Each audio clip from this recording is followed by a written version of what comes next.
Hello students, I hope आप सभी लोगों की दिवाली बहुत अच्छी रही होगी। लास्ट बायोलॉजी सेक्टर जो चैप्टर था वो हम लोग रिप्रोडक्शन क्लियर कर रहे थे बायोलॉजी में, और उस चैप्टर के अंदर हम लोगों ने लगभग सारी की सारी चीजें देख ली थी। ठीक है, जो लास्ट के हमारे पास 2 से 3 टॉपिक बचे हैं बच्चों, आज हम लोग उसको भी कवर करने वाले हैं। तो आज के इस लेक्चर के बाद हमारा जो चैप्टर होगा रिप्रोडक्शन वो कंप्लीट हो जाएगा। उसके बाद इसी के कंसेप्ट से जुड़ा हुआ जो दूसरा चैप्टर है reaching the age of adolescence, हम लोग उसको स्टार्ट करेंगे। ओके, तो देखें जो चीजें हमारे पास बची हुई है इस चैप्टर में, सबसे पहले वो है मेटामॉर्फोसिस।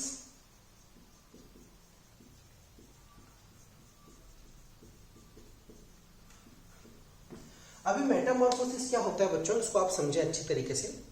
मेटामॉर्फोसिस बेसिकली हम लोग तब बोलते हैं जब कोई भी इनडायरेक्ट डेवलपमेंट होता है लार्वल स्टेज से। ओके, अगर आप इस वर्ड को ध्यान से देखें तो इसमें मॉर्फोसिस यानी बेसिकली मॉर्फोलॉजिकल कैरेक्टर्स के बारे में बात की गई है।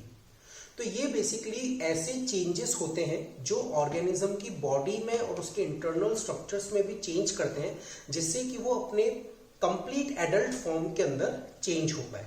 ओके, आप इसको समझने के लिए एक सिंपल सा कंसेप्ट समझें।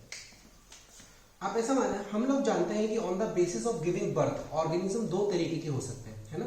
या तो ऑर्गेनिज्म हो सकता है हमारे पास ओविपेरस, या ऑर्गेनिज्म हमारे पास हो सकता है विविपेरस। सही बात है ना। इसके बारे में हम लोग रिप्रोडक्शन में पहले बात कर चुके हैं। विविपेरस वो ऑर्गेनिजम्स होते हैं जो डायरेक्ट यंग वंस को प्रोड्यूस करते हैं, राइट। और जो ओविपेरस होते हैं वो ऑर्गेनिजम्स होते हैं जो कि एग लेइंग करते हैं, है ना। अभी जो डायरेक्ट यंग वंस को प्रोड्यूस कर रहे हैं, हम बोल ही रहे हैं, वर्ड हम लोग यूज कर रहे हैं कि direct production of young ones, यानी कि वो ऐसे ऑर्गेनिज्म को बर्थ देते हैं जो उन्हीं की मिनिएचर कॉपी होता है। मतलब उसमें जितने भी ऑर्गन बनने थे वो सब बन चुके हैं, उसके अंदर जितने भी पार्ट्स बनने थे बॉडी के वो सारे बन चुके हैं। अब उन पार्ट्स में सिर्फ ग्रोथ होगी, नए पार्ट्स बन के नहीं आएंगे, है ना। ऐसा तो नहीं होता कि जैसे ह्यूमन का बेबी है तो बेबी बिना हाथ के डेवलप होगा और उसका बर्थ हो जाएगा और फिर उसके बाद उसके हाथ डेवलप होंगे, ऐसा तो नहीं होता, है ना। जो ह्यूमन बेबी पैदा होता है उसमें हाथ भी होते हैं, उंगलियां भी होती हैं, उसके पैर भी होते हैं, सब कुछ होता है उसके अंदर, सिर्फ धीरे धीरे उनके अंदर ग्रोथ होती है ना। तो यहाँ पर मेटामॉर्फोसिस का कंसेप्ट नहीं लगता। ओके, ये डायरेक्टली यंग वंस को प्रोड्यूस करते हैं, राइट। अभी जो ओविपेरस होते हैं बच्चों, जो कि एग लेइंग करते हैं। अब एग का मतलब है कि अभी पूरी तरीके से वो ऑर्गेनिज्म डेवलप नहीं हुआ है, यानी कि बर्थ तो हो चुका है, वो उस पर्टिकुलर जो भी ऑर्गेनिज्म है, फीमेल बॉडी है, उससे बाहर आ चुका है, पर उसके अंदर सारी चीजें नहीं बनी है ना। अभी वो सेल या उसका सेल का कोई मास या फिर एम्ब्रियो या फीटस किसी भी फॉर्म में हो सकता है, राइट। अब इसके आगे के डेवलपमेंट को, इसके आगे के इस चीज को हम लोग डेवलपमेंट को 2 पार्ट में डिवाइड करते हैं बच्चों, और वो 2 पार्ट हमारे पास होते हैं। एक होता है हमारे पास डायरेक्ट डेवलपमेंट और एक होता है हमारे पास इनडायरेक्ट डेवलपमेंट। ठीक है, डायरेक्ट डेवलपमेंट का मतलब क्या है कि एग से डायरेक्ट यंग वन निकलेगा बाहर, है ना। जैसे इसके एग्जांपल में हम लोग ले सकते हैं बर्ड्स। भाई हम सब जानते हैं, जैसे फॉर एग्जांपल मैंने ले लिया हैन, है ना। हम सब जानते हैं कि इसका जो एग होता है, एग लेइंग होते हैं बर्ड्स, है ना। अब जब हैन का एग होता है तो उसमें से क्या बाहर निकलेगा, चिक बाहर निकलेगा, है ना। अभी चिक पूरी तरीके से हैन का मिनिएचर हो गया, है ना। उसके अंदर लगभग सब वो बीक हो गई, आईज हो गई, उसके फेदर्स हो गए, लगभग सब चीजें। हाँ ठीक है, उसे उड़ना नहीं आता या कुछ चीजें ऐसी हो सकती हैं, बट स्टिल वो चिक जो है वो उस हैन का एक मिनिएचर वर्जन है ना। यानी इस एग से डायरेक्टली यंग वन प्रोड्यूस हो रहे हैं, ठीक है। जबकि इनडायरेक्ट डेवलपमेंट के अंदर क्या होता है बच्चों कि इसके एग्जांपल में हम लोग जैसे फॉर एग्जांपल लेते हैं इंसेक्ट्स, ठीक है, या इसके एग्जांपल में हम लोग ले सकते हैं फ्रॉग, ठीक है। इन दोनों के एग्जांपल हम लोग अभी समझेंगे। यहां पर क्या होता है कि जो एग होता है उस एग से पहले लार्वा प्रोड्यूस होता है। तो यहां पे क्या प्रोड्यूस होता है, लार्वा प्रोड्यूस होता है, और ये लार्वा फिर आगे जाकर के या तो डायरेक्टली एडल्ट में कन्वर्ट हो सकता है, या फिर हो सकता है कि ये प्यूपा में कन्वर्ट हो, यानी एक और स्टेज बीच में आ जाए और उसके बाद जाकर के वो एडल्ट में कन्वर्ट हो, ठीक है। तो यहाँ पर क्या हो रहा है बच्चों, यहाँ पर बीच में एडल्ट तक पहुंचने में, है ना, जैसे चिक जो है वो बेसिकली एडल्ट फॉर्म है, या आप उसको मिनिएचर वर्जन मान सकते हो फिलहाल के लिए, है ना, ये डायरेक्टली उन्हीं को प्रोड्यूस करते हैं। अब यहाँ पे एडल्ट लिखने का मतलब आप ये ना समझिए कि हम लोग हमारे एज के हिसाब से बात कर रहे हैं, हम लोग एज के हिसाब से बात नहीं कर रहे, हम लोग उनके ऑर्गन्स के हिसाब से बात कर रहे हैं, है ना। तो अगर आप कंफ्यूज होते हो तो आप उसको एडल्ट मत समझो, ठीक है।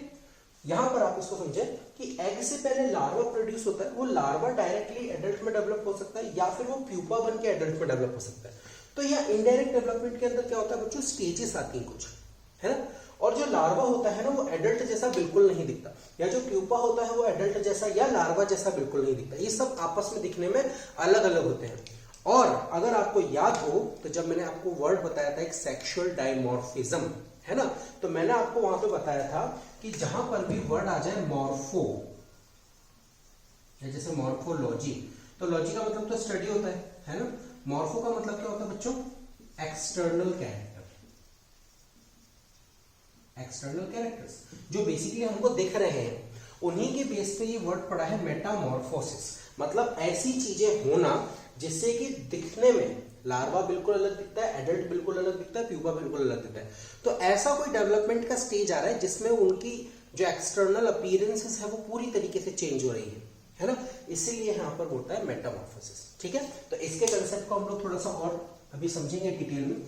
फिलहाल अभी जो मैं चाहता हूं वो आप लोग ये समझें कि मेटामॉर्फोसिस का कंसेप्ट किस किस में होता है और किस किस में नहीं होता, ठीक है। तो विविपेरस ऑर्गेनिज्म में तो कभी नहीं होगा, ओविपेरस में अगर डायरेक्ट डेवलपमेंट है तो नहीं होगा, और अगर इनडायरेक्ट डेवलपमेंट है तो होगा, है ना।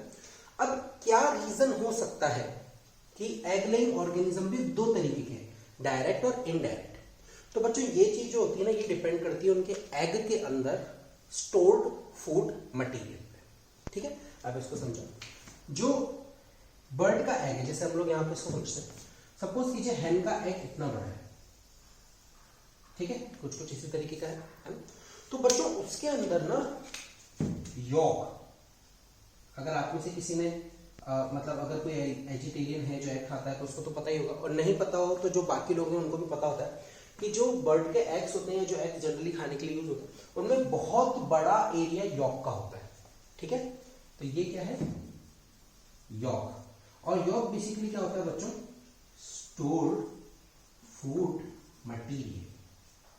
ये क्या होता है, स्टोर्ड फूड मटेरियल।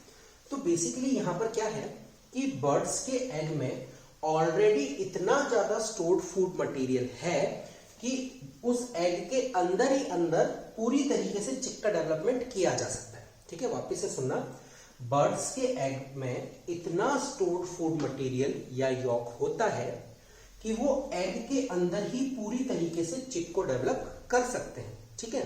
लेकिन अगर हम लोग बात करें इंसेक्ट के एग के बारे में, तो बर्ड के मुकाबले में तो बहुत छोटा सा होता है, सिंपल सी बात है ना। और यॉक उसमें लगभग ना के बराबर होता है, बिल्कुल बीच में, बिल्कुल पॉइंट जितना यॉक उसके अंदर होता है। तो आप एक तरीके से मान लो कि नेग्लिजिबल है यॉक उसमें, है ना। अभी यॉक क्या है, स्टोर्ड फूड मटेरियल है ना। तो स्टोर्ड फूड मटेरियल इंसेक्ट के एग में इतना है ही नहीं कि वो पूरा एडल्ट बना दे, है ना। अब देखो इंसेक्ट में क्या होता है, उसके फीट्स होते हैं, उसकी बॉडी होती है, विंग्स होते हैं, उसके सेंसरी और इतनी सारी चीजें, यानी इतने टाइप के सेल्स। अब इतने टाइप के सेल्स बनाने के लिए एनर्जी तो होनी चाहिए ना, स्टोर्ड फूड मटेरियल तो होना चाहिए, तभी तो सेल्स डिवाइड कर पाएंगे, तभी तो सेल्स डिफरेंशिएट कर पाएंगे, राइट। तो यहां पर क्या है, इंसेक्ट के एग में बच्चों बहुत ही माइन्यूट यॉक होता है, बहुत ही माइन्यूट स्टोर्ड फूड मटेरियल होता है। तो इसलिए क्या होता है, उस एग से जब हैचिंग होती है तो वो लार्वा बनता है। अगर आपने देखा होगा, जैसे लार्वा का सबसे सिंपल एग्जांपल हम लोग ले सकते हैं बच्चों, कैटरपिलर, सही बात है। अब आपने देखा कैटरपिलर में कुछ भी नहीं होता, सिर्फ एक बॉडी होती है और फीट्स होते हैं, बस। ना उसमें विंग्स होते हैं, ना उसकी बॉडी के अलग अलग स्ट्रक्चर होते हैं, ना अलग अलग पार्ट्स होते हैं, कुछ भी नहीं होता उसमें, है ना। वो सिर्फ और सिर्फ एक बॉडी होती है जिसके अंदर फीट्स होते हैं, है ना। तो बेसिकली यहाँ पे इस लार्वा का सिर्फ और सिर्फ एक ही काम होता है, खाओ। लार्वा जो स्टेज आती है वो सिर्फ और सिर्फ खाने के लिए आती है ना। तो एग से जितना मटेरियल उनके पास था स्टोर्ड फूड मटेरियल की फॉर्म में, यॉक की फॉर्म में, उनसे उन्होंने लार्वा बना दिया। अब खत्म हो गया मटेरियल, तो अब ये जो लार्वा है ना बच्चों, ये लार्वा खाता रहेगा पेड़ पत्ते या जो भी चीजें होती हैं, ये लार्वा खाता रहेगा, और जब इसके अंदर कंप्लीट स्टोर्ड फूड मटेरियल आ जाएगा, ये इतना फूड अपने अंदर स्टोर कर लेगा कि हाँ अब ये एडल्ट में चेंज हो सकता है। तो इंसेक्ट के केस में ये प्यूपा बनाता है अपने चारों तरफ, है ना, और उसके बाद वो एडल्ट में कन्वर्ट हो जाता है। और वही अगर जैसे फ्रॉग में माने तो जो लार्वा होता है, जो उसका टैडपोल होता है, वही धीरे धीरे धीरे धीरे फ्रॉग में चेंज होता है। कैसे होता है, इन दोनों का साइकिल अभी हम लोग समझेंगे, है ना। तो बेसिक कंसेप्ट क्या है बच्चों, कि जो बर्ड्स के एग होते हैं उनमें इंपॉर्टेंट चीज क्या है, यॉक की जो क्वांटिटी होती है वो काफी ज्यादा होती है, और इसीलिए इसमें एग से डायरेक्टली चिक का डेवलपमेंट हो जाता है, राइट। जबकि इन यहां पर जो होता है इंसेक्ट या फ्रॉग के एग में जनरली यॉक की क्वांटिटी काफी कम होती है। तो जब स्टोर्ड फूड मटेरियल ही नहीं है तो फिर उनसे एडल्ट का डेवलपमेंट कैसे होगा, राइट। तो मेटामॉर्फोसिस वाला कंसेप्ट बच्चों कहां पर आएगा, ये सिर्फ उन ऑर्गेनिजम्स के अंदर आएगा जो पहली बात तो एग लेइंग होंगे, ऑब्वियस सी बात है। सेकेंड थिंग कि उनके एग में इतना यॉक ना हो कि वो डायरेक्टली यंग वन में प्रोड्यूस हो सके। अब आप बोलोगे कि सर हम थोड़ी एग को लेते हुए देखते फिरेंगे कि हाँ भाई इसमें कितना यॉक है कितना यॉक नहीं है, बिल्कुल सही बात है। तो इसीलिए तो वहां पे मॉर्फोसिस यानी कि ये प्रोसेस हमको होता हुआ दिखता है। इंसेक्ट में एग से लार्वा, लार्वा से प्यूपा, प्यूपा से एडल्ट, ये दिखता है हमें, है ना, हम इसकी स्टेजेस देख सकते हैं आंखों से। बिल्कुल उसी तरीके से फ्रॉग में एग से लार्वा या टैडपोल और उससे एडल्ट फ्रॉग का बनना, ये हम सब देख सकते हैं, क्योंकि these changes are in the external features also, है ना, बाहर से भी हो रहे हैं। तो हमें इसको पता लगाने की जरूरत ही नहीं है। जिसमें मेटामॉर्फोसिस होगा उसमें अलग अलग स्टेजेस हमको देख के ही पता चल जाएगी, तो उसमें यॉक को देखने का जरूरत ही नहीं है। समझ में आ गया बात आपको? आई थिंक ये बात आपको, ये कंसेप्ट जो है आपको अच्छे से क्लियर होगा। आप इसको एक बार नोट कर लीजिए। एंड हाँ, मैं फिर बता रहा हूं बच्चों, ये जो भी कंसेप्ट मैंने अभी आपको समझाया है, मुझे आप लोगों से इस असाइनमेंट में यही चाहिए कि आप डेवलपमेंट में डायरेक्ट इनडायरेक्ट लिखेंगे, एग्जाम्पल लिखेंगे। उसके बाद अभी तक जितने भी कंसेप्ट मैंने आपको समझाया कि बर्ड्स के इसमें योग काफी ज्यादा होता है, योग स्टोर्ड फूड मटेरियल होता है, तो उसमें इतना स्टोर्ड फूड मटेरियल है कि उसके सेल्स को डिफरेंशिएट डेवलप होने में काफी ज्यादा हेल्प मिलती है। इसी वजह से वो डायरेक्टली एग से चिक का डेवलपमेंट हो पाता है। जबकि इंसेक्ट के एग में यॉक यानी स्टोर्ड फूड मटेरियल कम होता है, इस वजह से उसमें इतनी एनर्जी नहीं होती कि सेल्स पूरी तरीके से डिफरेंशिएट हो जाए। दैट्स व्हाई वहां पे लार्वल स्टेज आती है, जो कि एक इंटरमीडिएट स्टेज है। लार्वा स्टोर्ड फूड मटेरियल इकट्ठा करता है, स्टोर करता है, और फिर वो प्यूपा में कन्वर्ट होकर एडल्ट में कन्वर्ट होता है। तो ये जितना भी कंसेप्ट मैंने अभी आपको बोल के बताया, I want this concepts in points in your own language. आपकी ओन लैंग्वेज में मुझे ये सारे पॉइंट लिखे हुए मिलने चाहिए आपके नोट्स में। आप सिर्फ इसे ही नहीं लिखोगे, ठीक है। जिन जिन के साथ मेरी पीटीएम है, हम मैंने आप लोगों से बात भी करी थी इस बारे में कि अब जितने भी सारे क्लासेस होंगी उसके अंदर आप लोग क्या करोगे, सिर्फ नोट्स जो मैंने बोर्ड पे लिख दिया आप उसको नहीं लिखेंगे। आपको चाहिए आप वीडियो को पॉज कीजिए, लेकिन जो भी मैंने आपको समझाया आप मुझे अपनी ओन लैंग्वेज में लिख के भेजेंगे, ताकि मैं देख सकूं कि आपका आंसर राइटिंग कैसी है। ओके, क्लियर हो गई बात? इसका स्क्रीनशॉट ले लीजिए प्लीज।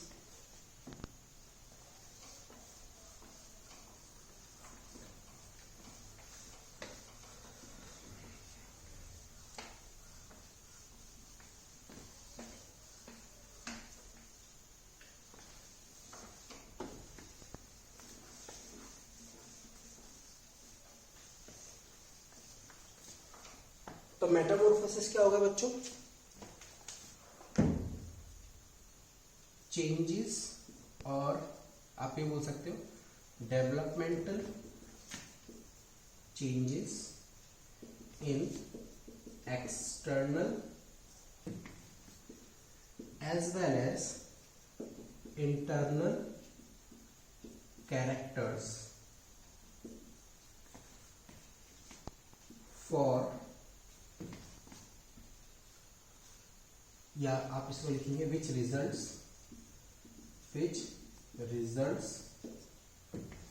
इनटू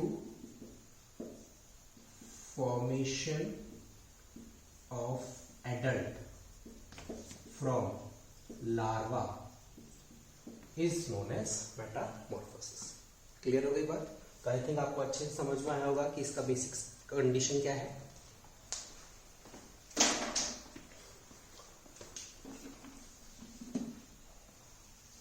अब हम लोग देखते हैं बच्चों कि ये किस तरीके से होता है।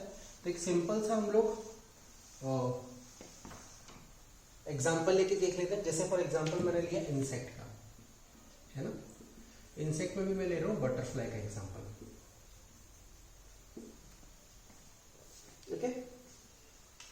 तो ये इंसेक्ट्स के एग हो गए, ठीक है। एग्स की हैचिंग हुई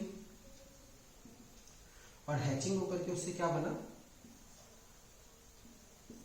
लार्वा, राइट। ये लार्वा क्या है, एक तरीके का कैटरपिलर, है ना। कैसा होता है, इस तरीके की इसकी बॉडी होती है, सेगमेंटेशन देख सकते हैं हमको, और खूब सारे इसके फीट्स होते हैं, है ना। और ये जनरली हमको कहाँ मिलता है, ये हम लोगों को जनरली लीव्स के ऊपर मिल सकता है ना। क्योंकि इसका एकमात्र काम क्या होता है, खूब सारा खाओ और खाते खाते क्या करो, फूड को स्टोर करो, ठीक है। तो कैटरपिलर बनो, फिर जब एक टाइम बाद इसके अंदर sufficient amount of food store हो जाता है, ठीक है, तब ये बन जाता है प्यूपा, ठीक है। तो कौन सी स्टेज आ गई, प्यूपा स्टेज आ गई। प्यूपा स्टेज में क्या होता है बच्चों, ये जो कैटरपिलर है, जैसे सपोज करो ये कैटरपिलर इस तरीके से अपने आप को राउंड फॉर्म में ले गया, है ना। ये इसकी सीधी बॉडी थी, इसने क्या करा, अपने आप को इस तरीके से घुमा लिया, है ना। और उसके बाद ये क्या करता है, अपने चारों तरफ सिक्रीशन करता है और वो सिक्रीशन इसको इस तरीके से पूरा ढक लेता है, इस तरीके से, ठीक है। तो ये बन जाता है हमारे पास प्यूपा। कुकून भी आप इसको बोल सकते हैं, ठीक है। ये सब वर्ड जो कुकून है, प्यूपा, ये सब अलग अलग इंसेक्ट में यूज किए जाते हैं, ठीक है। कुकून जनरली हम लोग बोलते हैं सिल्क वॉर्म में। आप लोगों ने सुना होगा कश्मीरी सिल्क या जो सिल्क की साड़ी या कपड़े होते हैं वो काफी अच्छे होते हैं। बेसिकली जो सिल्क होता है, जिसे हम लोग हिंदी में रेशम बोलते हैं, ये सिल्क एक तरीके का प्रोटीन है ना। और जो सिल्क है ये हम लोगों को एक इंसेक्ट से मिलता है जिसे सिल्क वॉर्म कहते हैं। सिल्क वॉर्म जो होता है बच्चों, इसका जूलॉजिकल नेम होता है बॉम्बैक्स मोराई। और ये जो होता है ना, ये मलबेरी लीव्स के ऊपर मतलब इसका जो लार्वा होता है वो मलबेरी लीव्स पे ही डिपेंड करता है, उसी पे एग लेइंग करते हैं एडल्ट, और उसी से उसका डेवलपमेंट होता है, ठीक है। तो प्यूपा बन गया, और प्यूपा से फिर क्या होगा, डायरेक्टली एडल्ट बटरफ्लाई का बर्थ होगा, है ना। तो एडल्ट बटरफ्लाई कैसे दिखती है हम लोगों को, ये उसके पास हेड भी हो जाएगा, थॉरेक्स भी हो जाएगा, है ना। ये उसका एब्डोमेन हो जाएगा, ठीक है, इस तरीके से। और उसके पास फीट्स भी होते हैं, राइट। उसके पास एंटीनेस भी होते हैं, और उसके पास बहुत ही सुंदर विंग्स भी होते हैं, है ना, इस तरीके से, ठीक है। तो ये हमारे पास क्या बन जाएगी, बटरफ्लाई बनके तैयार हो जाएगी, है ना। और अगर आपको ये कंसेप्ट सारा समझ में आ गया है तो आप देखो बटरफ्लाई जो है वो स्माइल भी कर रही है आपके लिए, है ना। अब ये जो एडल्ट है यही क्या करेंगे, वापस से सेक्सुअल रिप्रोडक्शन करेंगे और उससे वापस से क्या होगा, एग लेइंग होगा, है ना। तो ये इस तरीके से इसकी कंप्लीट लाइफ साइकिल चलती है ना। तो बेसिकली 4 स्टेजेस आती हैं, एग, लार्वा, प्यूपा, एडल्ट, ठीक है। तो ये हमारे पास हो गया मेटामॉर्फोसिस का कंप्लीट लाइफ साइकिल आप बोल सकते हो किसी भी इंसेक्ट का। बटरफ्लाई का आप ले सकते हो, चाहे तो किसी और इंसेक्ट का लिख सकते हो, एक ही चीज है, ओके। इसे कॉपी कर लीजिए।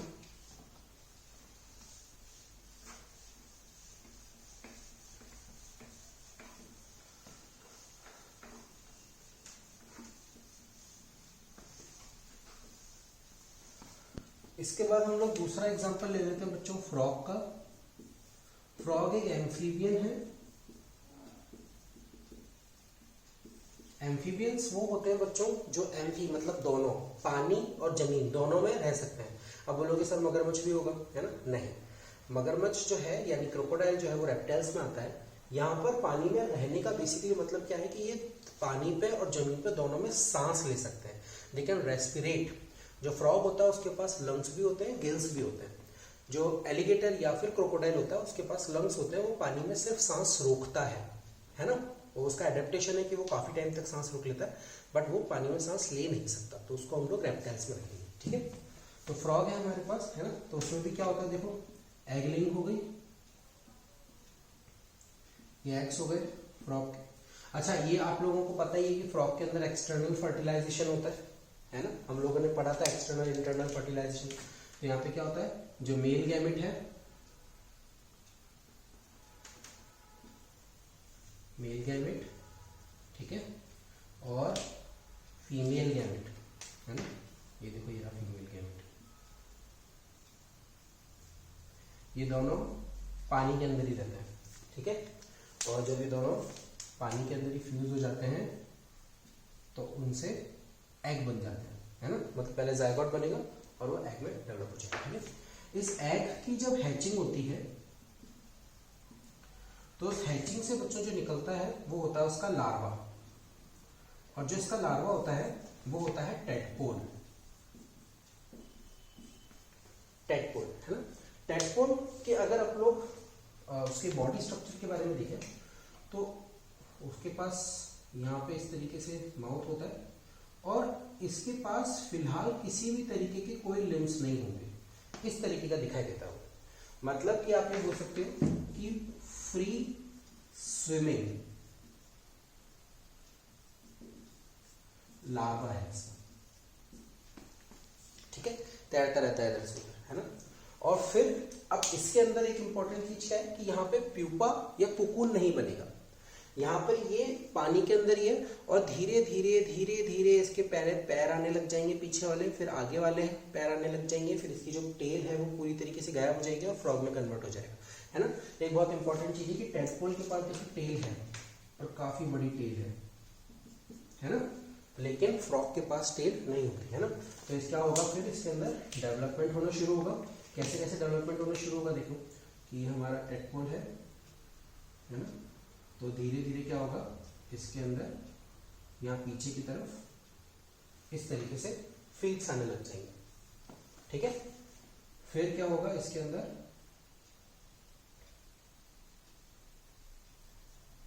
इसकी बॉडी में भी चेंज आएंगे, आगे की तरफ भी फील्स आ जाएंगे और पीछे की तरफ भी फील्स आ जाएंगे इस तरीके से। ठीक है, और फिर लास्ट में क्या होगा, ये कुछ कुछ फ्रॉग जैसा दिखने लग जाएगा हमें। यहाँ पर इसके पास जो है वो इस तरीके से फीट्स आ जाएंगे, है ना, यहाँ पर इसके पास पीछे वाले फीट्स आ जाएंगे, और यहाँ पर भी इसकी थोड़ी सी टेल रहेगी, और बाद में ये टेल भी पूरी तरीके से गायब हो जाएगी, है ना। तो ये क्या बन जाएगा, ये मैच्योर फ्रॉग बन जाएगा।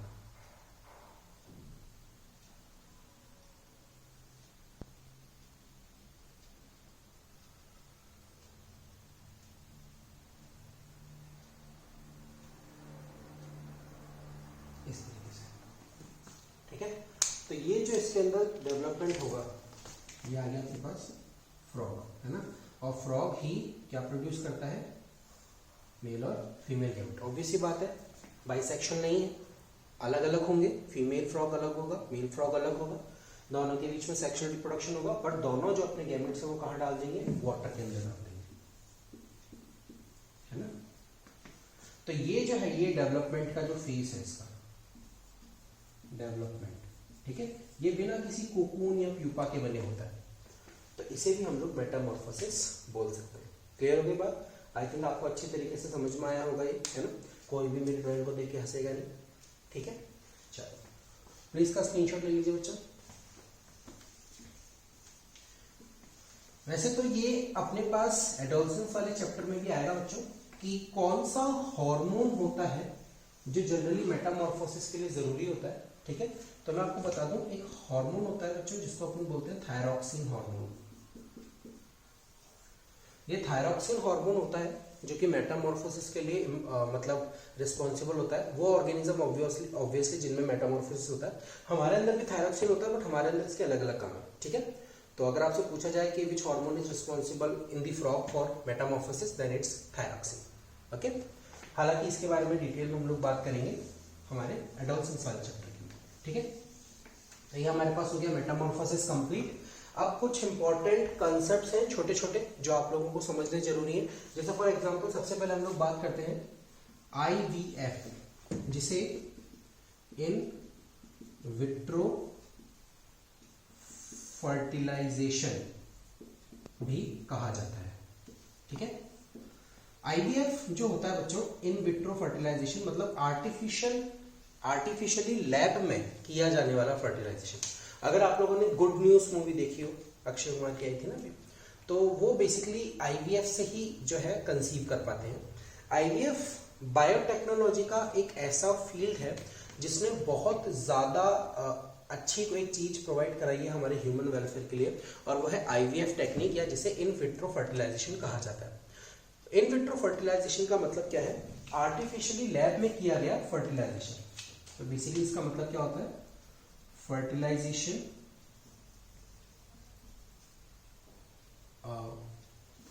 occurs in lab artificially।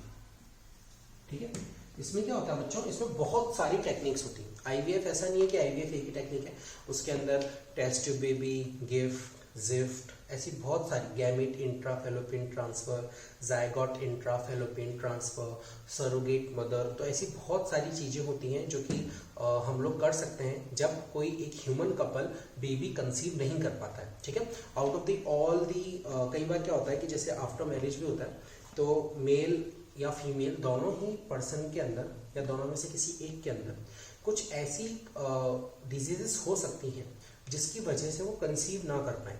Normally regularly या किसी भी तरीके से ट्राई करते हो, अगर वो कंसीव नहीं कर पाते हैं, ठीक है, तो उस कंडीशन के अंदर IVF या इन विट्रो फर्टिलाइजेशन काफी ज्यादा यूजफुल होता है।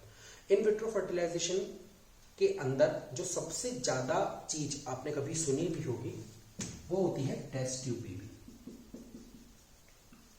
तो टेस्ट ट्यूब बेबी बेसिकली बच्चों इसका एक आप कह सकते हो कि एक पार्ट है इन विट्रो फर्टिलाइजेशन का। ठीक है, टेस्ट ट्यूब बेबी तब किया जाता है बच्चों, या किस कंडीशन में टेस्ट ट्यूब बेबी बोलते हैं उसको बता देता हूँ।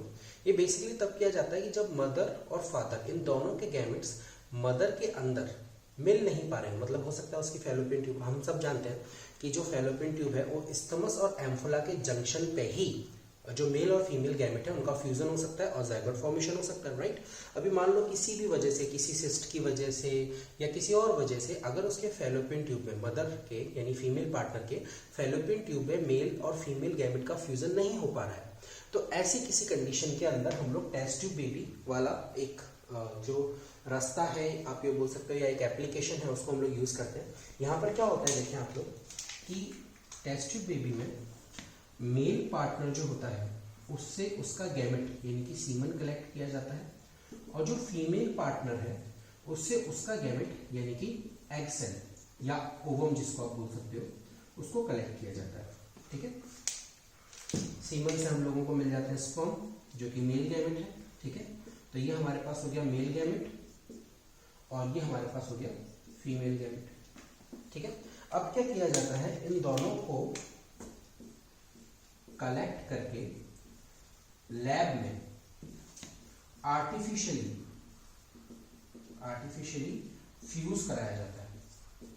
आर्टिफिशियली क्या करेंगे, इनको फ्यूज कराएंगे लेबोरेटरी में। ठीक है, माइक्रोस्कोप के अंदर देख करके बहुत ही ध्यान से मेल गैमेट और फीमेल गैमेट का फ्यूजन कराएंगे। ठीक है, और उसके बाद जब उससे जाइगोट फॉर्मेशन हो जाता है तो या तो जाइगोट की फॉर्म में, ठीक है, या फिर एम्ब्रियो की फॉर्म में, लेकिन बहुत ही अर्ली स्टेज के अंदर, उस स्टेज में इसे वापस से फीमेल बॉडी के अंदर ट्रांसफर किया जाता है। ठीक है, तो इन दोनों स्टेज के अंदर क्या होता है, ट्रांसफर टू फीमेल बॉडी। ठीक है, तो बेसिकली क्या है कि टेस्ट ट्यूब में, ऑब्वियस बात है लेबोरेटरी में काम तो टेस्ट ट्यूब में होगा, तो टेस्ट ट्यूब में बेबी का पहला सेल बना है। अगली जनरेशन का फर्स्ट सेल कौन सा है, ज़ायगोट। तो टेस्ट ट्यूब में ही बेबी का सबसे पहला सेल बना है जिससे उसकी पूरी बॉडी बनेगी, इसीलिए इसे टेस्ट ट्यूब बेबी कहा जाता है। ठीक है, टेस्ट ट्यूब बेबीज जो होते हैं इनके अंदर किसी भी तरीके की कोई नए कैरेक्टर या किसी कैरेक्टर का खराब हो जाना ऐसा कुछ भी नहीं होता है। ये सिर्फ एक कंडीशन है कि जिसमें जो भी इवेंट हो रहे थे उसमें से कुछ इवेंट को बाहर कर लिया गया है और कुछ इवेंट या बाकी जितने भी इवेंट है वो फीमेल बॉडी में हो रहे हैं।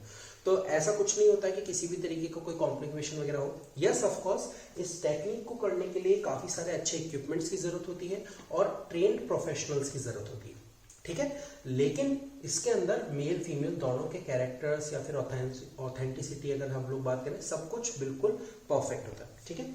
अगर हम लोग टेस्ट ट्यूब बेबी के बारे में बात करें बच्चों, तो जो पहला टेस्ट ट्यूब बेबी था पूरे वर्ल्ड का वो था लुइस जॉय ब्राउन।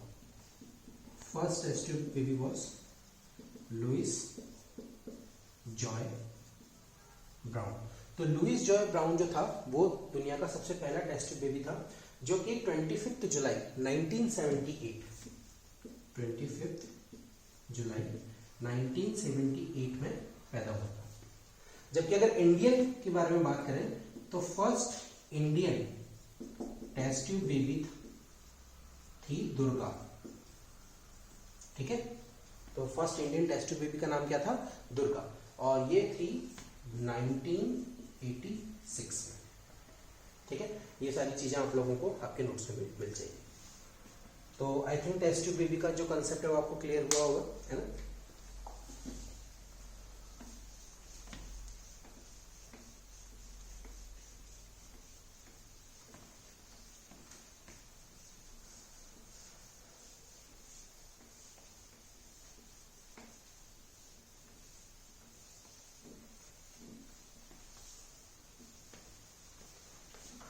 यहीं पर एक और इम्पॉर्टेंट कंसेप्ट आता है बच्चों, जिसके लिए मैं आपको थोड़ा सा नॉलेज देना चाहूंगा, that is cloning. Now we all know that asexual reproduction में क्लोन बनता है। क्लोन क्या था? Exact photocopy of the parent, ठीक है। बट अगर हम लोग बात कर रहे हैं क्लोनिंग इन सेक्सुअल रिप्रोडक्शन की, जैसे सपोज करो एक मेल है और एक हमारे पास फीमेल है, राइट। तो अगर क्लोनिंग होगी तो जो भी बेबी होगा वो आइडेंटिकली या तो मदर से होगा या आइडेंटिकली फादर से होगा। बट जनरली तो सेक्सुअल रिप्रोडक्शन में ऐसा पॉसिबल नहीं हो सकता, क्योंकि कैरेक्टर्स दोनों तरफ से आ रहे हैं, न्यूक्लियस दोनों तरफ से आ रहे हैं, है ना। क्लोनिंग की जरूरत हमको बच्चों कब पड़ती है कि जैसे मान लो कि मेरे पास प्लांट या एनिमल की कोई बहुत अच्छी स्पीशीज मेरे को मिल गई है, जिसका जो इंडिविजुअल है उसके अंदर लगभग सारे बढ़िया कैरेक्टर्स हैं और बहुत ही अच्छे उसके कैरेक्टर हैं, और मुझे ये डर है कि अगर सेक्सुअल रिप्रोडक्शन से ये करेगा तो उस कैरेक्टर के अगले जनरेशन में जाने के चांसेस बहुत कम है, क्योंकि ऑब्वियसली बात है कैरेक्टर्स की मिक्सिंग हो जाएगी, है ना। मैं चाहता हूं कि उसी के कैरेक्टर्स जो है वो आगे बढ़ते रहें। तो ऐसी कंडीशन के अंदर हम लोग क्लोनिंग यूज कर सकते हैं, पर क्योंकि सेक्सुअल रिप्रोडक्शन है तो क्लोनिंग होना बहुत मुश्किल होता है ना। इसी के लिए हम लोगों को लेबोरेटरी में इसके अंदर थोड़े एक्सपेरिमेंट करने होते हैं।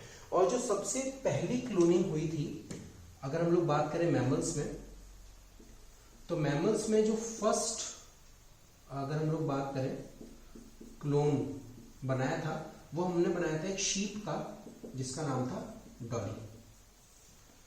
तो डॉली शीप जो थी वो फर्स्ट क्लोन थी, अप्रोक्सीमेट 1996 आई थिंक 5 जुलाई 1996 के अंदर इसको बनाया गया था। और इसके लिए हम लोगों ने 2 शीप्स के लिया था। ऑब्वियसली बात है क्योंकि सेक्सुअल रिप्रोडक्शन है तो हम लोगों को मेल फीमेल 2 पार्टनर तो लेने ही पड़ेंगे, है ना। तो इसके लिए हम लोगों ने क्या किया था मैं आपको बताता हूँ, देखें। इसके लिए हमने क्या करा, हमने टेस्ट ट्यूब या पेट्री प्लेट्स लिए। ये देखिए ये टेस्ट ट्यूब्स या पेट्री प्लेट्स हो गए।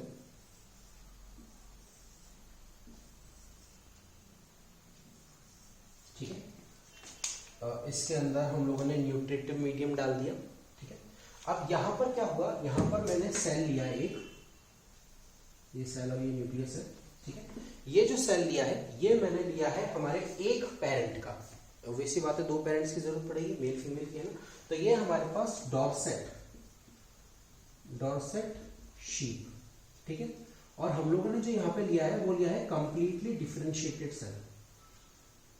एक डिफरेंशिएटेड सेल लिया है इसका, डिफरेंशिएटेड सेल के जिसके अंदर उसके सारे पर्टिकुलर कैरेक्टर्स हो कुल मिलाकर, ठीक है।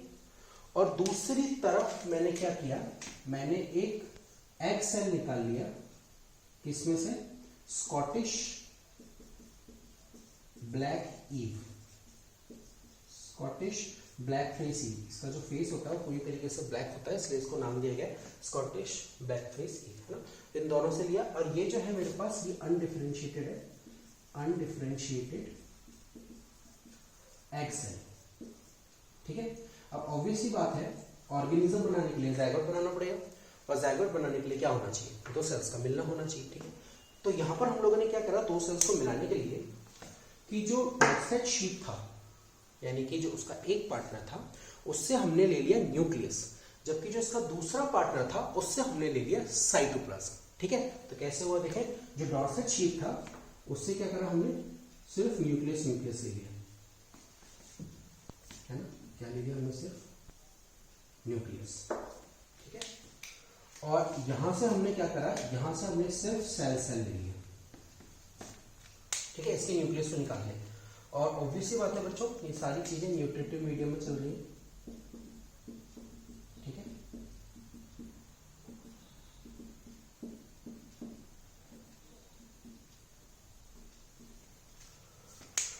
और अब हमने क्या करा, इन दोनों को फ्यूज करा दिया, ठीक है। फ्यूज कराने के लिए हम लोग इलेक्ट्रोपोरेशन यूज कर सकते हैं, कई सारी ऐसी टेक्निक्स होती हैं जिसमें हम एक सेल का न्यूक्लियस दूसरे सेल में डाल सकते हैं, माइक्रो इंजेक्शंस वगैरह बहुत सारी चीजें होती हैं, ठीक है। इलेक्ट्रोपोरेशन अगर सपोज कर हमने यूज किया, तो यहाँ पर हमने इसका ले लिया न्यूक्लियस, और यहाँ पर हमने लिख लिया इसका rest of cell without nucleus, है ना। तो बिना न्यूक्लियस के हमने उसका पूरा साइटोप्लाज्म सेल वगैरह सब कुछ उसका ले लिया, इन दोनों को फ्यूज करा दिया। तो अब ये तो सेल है हमारे पास, ठीक है, ये इसके साइटोप्लाज्म वाला, ठीक है, और इसका हमारे पास है न्यूक्लियस, ठीक है। ऑब्वियसली बात है, क्योंकि ये 2n सेल था, अनडिफरेंशिएटेड सेल था। अनडिफरेंशिएटेड मतलब मैंने आपको पहले ही बताया था कि नॉर्मल ऑर्गेनिज्म के लगभग बॉडी के सारे सेल 2n कंडीशन के होते हैं, सिवाय गैमेट्स को छोड़ के, ठीक है। तो ऑब्वियसली बात है ये n हो सकता है, बट क्योंकि न्यूक्लियस 2n है तो इसका न्यूक्लियस भी क्या माना जाएगा, 2n माना जाएगा। मुझे साइटोप्लाज्म से मतलब नहीं, साइटोप्लाज्म तो लगभग एक जैसा ही होगा, लेकिन जो उसके न्यूक्लियस है उसके बारे में इंपॉर्टेंट बात है, न्यूक्लियस जो गैमेट का होता है वो n कंडीशन का होता है ना, और जायगोट में n और n मेल का n फीमेल का मिलकर के 2n बनाते हैं। तो यहाँ पे तो हमने न्यूक्लियस लिया ही उस सेल का है जो 2n है ना। तो अब क्या करेगा, यहाँ पर ये एम्ब्रियो बनाएगा, ठीक है, और इस एम्ब्रियो के अंदर ये वाले न्यूक्लियस रहेंगे, ठीक है, और इनसे बन के तैयार हुई थी डॉली। अब क्योंकि डॉली में दो पेरेंट्स हैं, यहां पर एक तो हमारे पास है डॉर्सेट शीप और एक हमारे पास है स्कॉटिश ब्लैक फेस ईव, है ना। जो डॉली बनी थी ना बच्चों, वो आइडेंटिकल थी डॉर्सेट शीप की, उसमें स्कॉटिश ब्लैक ईव का कोई कैरेक्टर नहीं था। क्यों?